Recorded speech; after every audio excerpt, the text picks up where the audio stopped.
Hey y'all, welcome back to Music Tutor. This is another episode where I'm just going to throw a bunch of stuff at you, but they're useful music terms, so hopefully this sort of gives you a basis for when your director says something. First off, this little bird's eye is called a fermata. Usually at the end of a piece, you'll see one of these and you'll just hold and hold forever until your director gives you a cutoff.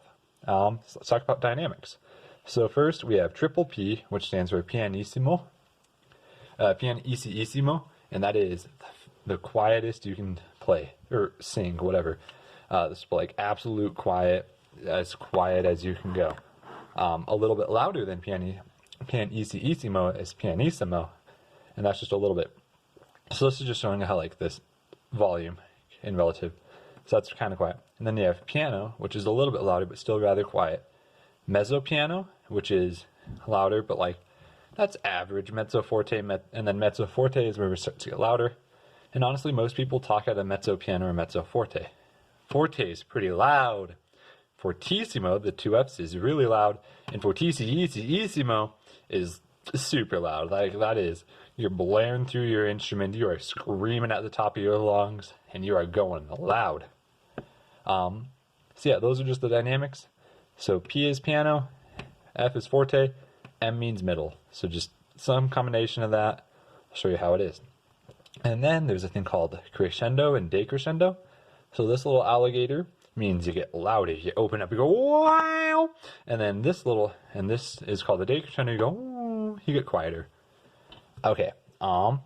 So two things right here. This note is called a pickup note because it picks up into this measure. So this little number above it, that's just the measure number.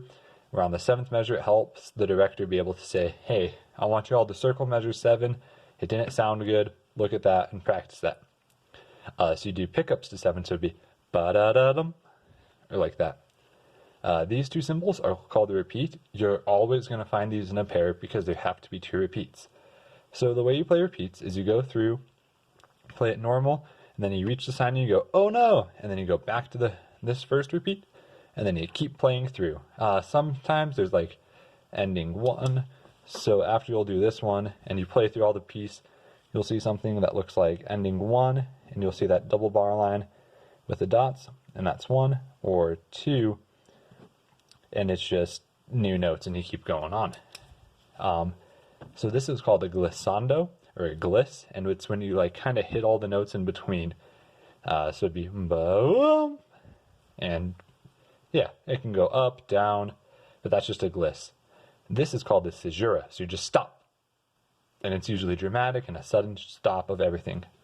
You can't see it super well, but this symbol, this hashtag, is called a sharp. So the note's a half step higher than what it would be previously. So if this was a D sharp, if we're in bass clef, just draw that little bass clef thingy. Yeah. So if this, if we're in bass clef, this would be D sharp. So normal D, and then just slightly higher. This would be a D flat. So flat looks like a B, and it's just slightly lower, lower, I guess. Cool. So then we have what's called a breath mark. So you'll be playing, and the composer saying, hey, breathe here. This is where you can breathe, so that we're not breathing through these measures and ruining the things. Breathe right there. And then you also have a rallentando. Rallentando and ritardando basically mean the same thing. You're just slowing down what you do. And rallentando, ritardando. And then this little dim underneath means diminuendo. It means get quieter. So it's another dynamic. So how loud it is called a dynamic. So diminuendo is a dynamic. Here we have accelerando, or accelerando. It's the opposite of a ritardando and a rallentando. You speed up, you get faster and faster and faster. Cool. And then we have what are called articulations. So the rest of these are articulations. So we have a slur, and a slur is this little line connecting 2 different notes. And it can connect as many lines as you want.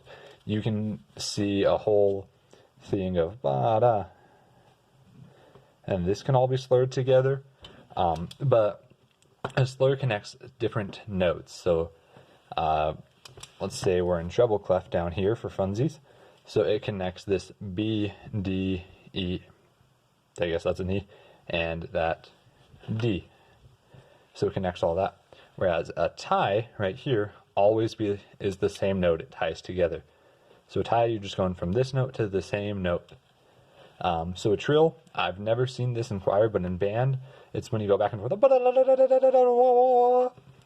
And I think you just trill up to the note above it. So if we were in treble clef, we're trilling on the C, we'd go up to this D right here. Alternate really back and forth as fast as you can. A tempo is something you'll see. It's not an articulation, my bad, but it is another one of those time signature thingies. So after something slows down and you expect ba da, you'll see this again, and all of a sudden you're going back to the original tempo. Da, ba, ba, ba, da, da, ba, ba, da. Okay, back to the articulations. So staccato is this little dot. Let me draw that for you.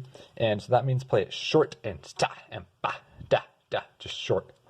Legato is a way of playing for when it's slurred. And that's just smooth and nice and very thin. Accent, you hit the note hard. You hit it and you ba, ba, ba. Marcato is even more accented. It is a sharp accent. Da, da. So staccato means short. Accent means hit hard. And marcato means hit it really hard. Tenuto, this is just a line. And that means ba, give it its full, the note its full value. Make it kind of long and slower. Yeah, that's a bunch of random musical stuff you'll need to know. And hope that helps. Stay in school. Don't do drugs.